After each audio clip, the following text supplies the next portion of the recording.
So if you're in the defense and intelligence community, the beneficiary seems obvious. It's the warfighter in the field, or it's an analyst in front of a screen, or it's a cyber operator about to issue an execute command.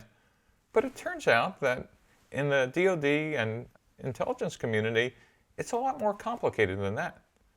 There's almost always multiple layers and levels of beneficiaries and stakeholders and customers that you need to consider.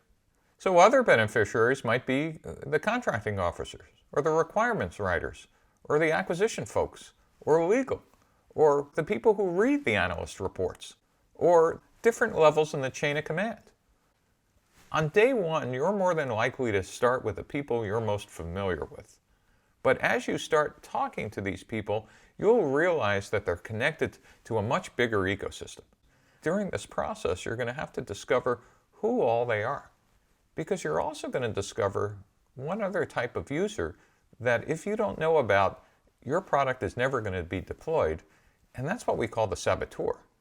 And the saboteur isn't an adversary, at least an external one, but it's somebody with potential vested interest to make sure your product and service doesn't see the light of day.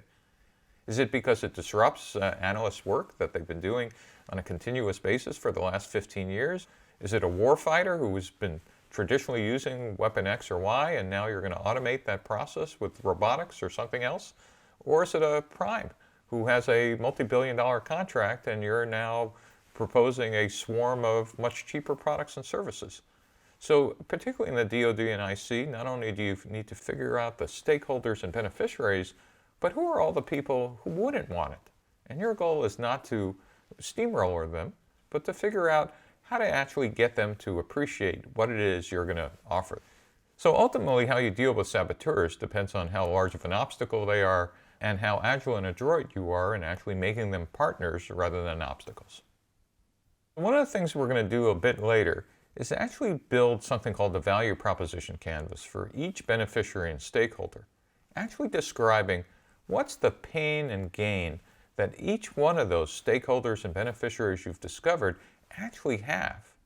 And we're going to figure out what is it in something called the value proposition that solves those pains and gains. So next, let's talk about value proposition.